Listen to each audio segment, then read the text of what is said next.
আসসালামু আলাইকুম, সবাই কেমন আছেন?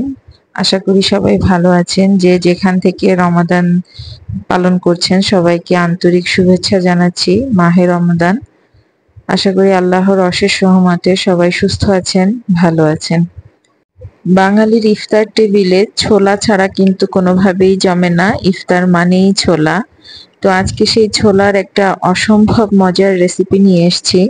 আর এইভাবে ছোলা রান্না করলে খেতে তো মজা হবেই। আপনার শুধুই ছোলা খেয়ে ফেলবে আপনার ফ্যামিলির লোক। আশা করি সবার ভিডিওটি ভালো লাগবে। শুরু থেকে শেষ পর্যন্ত অবশ্যই একটা লাইক বাটনে চাপ দিয়ে দেখা শুরু করবেন। প্রথমেই ছোলাটা সিদ্ধ করে নিব। তো আমি সারা রাত ছোলাটা ভিজিয়ে রেখেছিলাম। দিয়ে দিয়েছি কিছু আলু, তেজপাতা, দারচিনি, এলাচ এবং লবঙ্গ। দিয়ে আমি একটু পানি দিয়ে দিয়েছি। পানিটা এমন ভাবে দিয়েছি যেন ছোলা সেদ্ধ হওয়ার সাথে পানিটাও শুকিয়ে আসে। সামান্য একটু লবণ দিয়েছি, সামান্য একটু হলুদ দিয়েছি। হলুদের পরিমাণ একটু বুঝে শুনে দিবেন। অতিরিক্ত হলুদ হয়ে গেলে কিন্তু ছোলা থেকে হলুদের গন্ধ বের হবে। আর পানিটা দিয়েছি, দেখতে পাচ্ছেন ছোলাটা উপর থেকে সামান্য পানি দেখা যাচ্ছে, এরকম পানি দিয়েছি।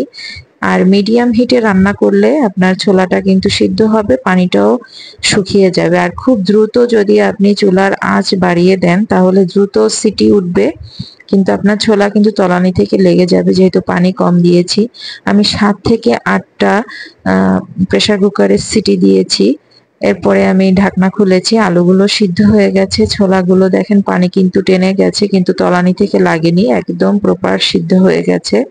তো এরকম ভাবে ছোলাটা সিদ্ধ করে নেবেন। আর এই ফ্রাই প্যানে আমি পেঁয়াজ বেরেস্তা করেছিলাম, ছোলার জন্যই পেঁয়াজ বেরেস্তা করেছিলাম। তো সেই তেলেই আমি কিছু পেঁয়াজ দিয়ে দিয়েছি ছোলাটা রান্না করার জন্য। পেঁয়াজটা হালকা একটু ভেজে নিব, খুব বেশি ভাজার দরকার নেই। এ পর্যায়ে শুরু থেকে পেঁয়াজ একটু কম দিলেও চলবে, কারণ আমি পেঁয়াজের বেরেস্তা ব্যবহার করব।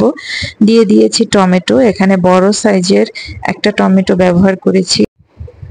টমেটো এবং পেঁয়াজ একটু ভালোভাবে নেড়ে নেব, টমেটোটা হালকা একটু নরম হয়ে আসা পর্যন্ত। দিয়ে দিয়েছি সামান্য একটু লবণ, যেহেতু ছোলা সিদ্ধর সময় লবণ দিয়েছি আর যেহেতু রোজা রেখে রান্না করেছি এজন্য একটু আন্দাজ বুঝে দিতে হবে। এরপরে দিয়ে দিয়েছি একটু আদা বাটা, রসুন বাটা। এখানে 1.5 চা চামচ আদা বাটা, 1.5 চা চামচ রসুন বাটা দিয়েছি এবং এটা ভালোভাবে আমি মশলার সাথে মিশিয়ে নিচ্ছি। আপনারা খেয়াল করে দেখবেন আমি আদা বাটা রসুন বাটাটা দিয়েই কিন্তু সাথে সাথে মশলাটা নাড়া দেইনি, হালকা করে চারপাশ থেকে তেল মশলাগুলো আমি একটু সাইড থেকে নাড়িয়ে নিয়েছি। আর এভাবে ধীরে ধীরে নাড়ালে কিন্তু তেলটা খুব বেশি ছিটকে ওঠে না, যার কারণে এভাবে করেছি। আর একটু মরিচ গুঁড়ো দিয়ে দিয়েছি, লাল মরিচের গুঁড়ো, একটু হলুদ গুঁড়ো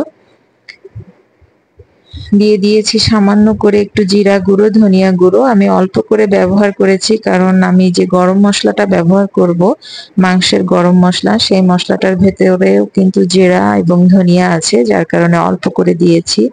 একটু পানি দিয়ে দিলাম মশলাটা ভালোভাবে কষানোর জন্য। এখন দিয়ে দিয়েছি গরম মশলা, 1.5 চা চামচ গরম মশলা দিয়েছি। গরম মশলাটা দিয়ে ভালোভাবে নেড়েচেড়ে মশলাটা কষিয়ে নিব। টমেটো গুলো কিন্তু নরম হয়ে গেছে, মশলাটা কষানো হয়ে গেলে আলুগুলো আমি হাত দিয়ে ভেঙে দিয়েছি। আপনারা চাইলে আলুগুলো টুকরো করেও দিতে পারবেন। সিদ্ধ করা ছোলাগুলো দিয়ে দিলাম, যতটুকু আমি রান্না করব ততটুকু নিয়েছি, বাকিটা আমি ডিপ করে রেখেছি। একসাথে অনেকগুলি সিদ্ধ করেছিলাম। এখন মশলার সাথে ভালোভাবে মিশিয়ে নিব। আর সিদ্ধ আলুগুলো চেষ্টা করবেন একটু ভেঙে দিতে। আমি সামান্য আর একটু লবণ দিয়েছি, লবণটা দিয়ে ভালোভাবে মিশিয়ে নিচ্ছি। ছোলা তো অলরেডি সিদ্ধ করাই ছিল, জাস্ট মশলাগুলো দিয়ে একটু পরপর ভালোভাবে নেড়ে চেড়ে মিশিয়ে রান্না করে নিলেই কিন্তু রান্নাটা শেষ। দিয়ে দিলাম ভাজা মশলার গুঁড়ো, এখানে দিয়েছি ধনিয়া এবং জিরা, এটা আমি শুকনো কলায় টেলে তারপরে গুঁড়ো করেছি এবং সেটা ব্যবহার করেছি। আর দিয়েছি পেঁয়াজের বেরেস্তা, পেঁয়াজের বেরেস্তাটা একটু বেশি দেওয়ার চেষ্টা করবেন। পেঁয়াজ বেরেস্তাটা ছোলায় ব্যবহার করলে এতটাই মজার হয়, না খেলে বুঝতে পারবেন না, অসম্ভব মজার একটা রেসিপি। ভাজা মশলার সাথে আমি একটু চাট মশলা আর একটু বিট লবণ ব্যবহার করেছি।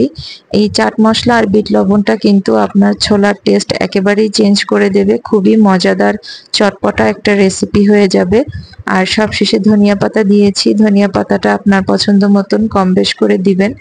আর এই মশলাগুলো প্রপার আপনি যখন ইউজ করবেন তখন আপনার ছোলার স্বাদই কিন্তু চেঞ্জ হয়ে যাবে, এতটাই মজার হয় এই রান্নাটা। আর সব শেষে কিন্তু আমি বাটিতে উঠিয়েছি, উপরে একটু পেঁয়াজের ব্রেস্তা এবং ধনিয়া পাতা দিয়ে গার্নিশ করেছি। দেখতে কেমন লোভনীয় লাগছে বলুন তো। রোজা রেখে কিন্তু এরকম একটা ছোলা রেসিপি যদি আপনি তৈরি করতে পারেন, ইফতার টাইমে আপনার টেবিলে কিন্তু আর কোনো খাবারই বেশি ভালো লাগবে না। যারা ছোলা পছন্দ করেন, বাঙালি কিন্তু ইফতার টেবিলে ছোলা ছাড়া চলেই না। আশা করি ভিডিওটি সবার ভালো লাগবে, আর ভালো লাগলে অবশ্যই আমার চ্যানেলটি সাবস্ক্রাইব করবেন, আমাকে সাপোর্ট করবেন। আশা করি আরো সামনে নতুন নতুন ভিডিও নিয়ে আপনাদের সামনে হাজির হব। সবার রমাদান সুন্দরভাবে কাটুক, সবার সুস্থতা কামনা করছি। আর এই রমজানে আমরা যেন বেশি বেশি ইবাদত করতে পারি, আল্লাহর কাছে সবার জন্য দোয়া চাইছি। আল্লাহ সবাইকে সুস্থ রাখুক। আল্লাহ হাফেজ।